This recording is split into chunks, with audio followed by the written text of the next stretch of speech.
Ladies and gentlemen, welcome back to Julio Naime, guys. Now it is back with another episode of One Piece, guys.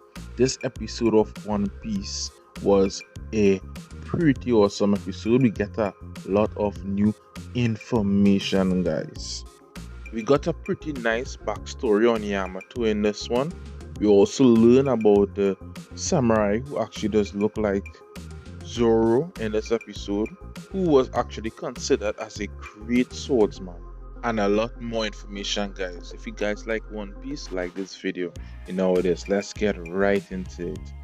This episode begins, guys, where we see Luffy was actually trying to ride Momonosuke to go back up onto the island where Kaido is currently fighting Yamato at this moment. Luffy want to go back up there to actually have his revenge battle, his final battle. But Momonosuke on his first flight not being able to go back on the island because Momonosuke is actually afraid of heights. So we actually see Momonosuke floating going up with Luffy, and apparently he started to get scared, bugged out, and fall right back down to the ground. Then we continue to see some beautiful fight scene with Yamato and Kaido fighting, and we could see Yamato is actually taking a lot of deadly blows from Kaido and not even able to keep up with fighting with Kaido at this moment. Yamato is actually being totally owned by Kaido at this moment. Kaido actually let Yamato know that if you continue calling yourself Oden, well, we will have to go to war, so you have to prepare yourself to go to war with me. And that's where we get to see Yamato actually say she actually loved Oden. And that is where we get to see a backstory of 20 years ago, where we get to see young Yamato actually storming through the palace and actually proclaiming that she wants to protect the land of Wano, and for them to open up the borders in the land of Wano so everyone can come in and out of Wano. So basically she just want to be carrying on Oden's wish, which is pretty awesome.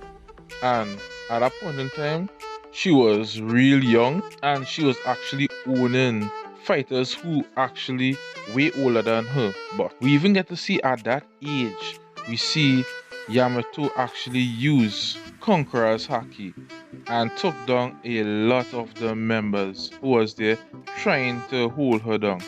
That just tell you how strong Yamato was, and Yamato was only a child at that point in time. Eventually they were able to capture Yamato, and that's where Kaido come and saw her and wanted to know why she was on that rampage. And that's where she told him that she is actually Oden. Then we see Kaido take Yamato and took her and throw her in a room with a bunch of samurais, 3 samurai. So we get introduced to 3 new characters. One is the guy who looks like Zoro, and 2 other characters that we did not get a name for them. One of the characters actually looking like a Olaf version of Renzo as well. Kaido's whole plans of throwing Yamato in the room with the samurais was for if she told them that she is Oden, he was hoping that either they try to kill her or something like that. He even left 1 plate of food as well in the room, so they would actually fight like cat and dog in the room. But that did not happen. The samurais was actually pretty interested in Yamato, just to know that she was calling herself Oden and that she was actually wanted to embody somebody that they actually loved dearly. The swordsman who was actually trapped with Yamato, they actually was considered some of the greatest swordsmen.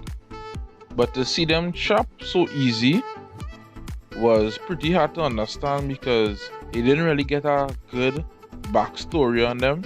We actually see where they was fighting some of Kaido men in a slight backstory, but it wasn't really a story. We were just seeing them fighting, so we never get a solid backstory on each one of the 3 new characters that was introduced. The guy who does look like Zoro, we actually get to learn that his name is So and So. He did not give Yamato his correct name because being a defeated swordsman, there is no reason to give his name anymore. What was actually pretty amazing about this episode was we get to learn about Odin's diary, because Yamato actually had Odin's diary on her, and that is where we get to learn that in Odin's diary all about Laugh-Tale, not everything about Laugh-Tale, but to know that he had learned about Laugh-Tale. He had learned what is a D, like how Luffy is Monkey D. Luffy, why the D is in their name. He also learned about what happened 500 years ago. He also had get to learn about the location of World Laugh-Tale as well. So that book had all of Odin's journey. So each one of the samurai pretty much enjoyed listening to Yamato read Odin's diary for them, and that actually helped them, inspire them to help Yamato to escape and get something to eat, because it also inspired the three samurai to actually bust out of being in that room locked down. It would have been nice to see and learn more about these three samurai if they actually survive, which we have not heard or seen anything about them, right? They were briefly mentioned in the canon fights with some of the other Wano members, but I would like to see these characters reappear in the series. It would be nice and actually get to see them fight at a high level, because for me I would say most of the Wano characters, they nerf them. That's my personal opinion, especially if anybody remember the start when you first time meet Kinemon. He was actually in parts. His hand was one part, upper body was one part. He was actually being able to fight with his hand alone, right? Without moving around in place, and he was actually pretty strong. Even cutting opponents in two with one slash, he was actually strong, right? He could have actually gone on the path of being one of the greatest swordsmen as well. But as time go along, we actually get to see they nerfed him. Even in the fight against Kaido, you still didn't get to see that full canon fight. But that's how it is in all anime. You have the main protagonist, and the main protagonist get to see the full fights. So this episode, guys, was pretty good.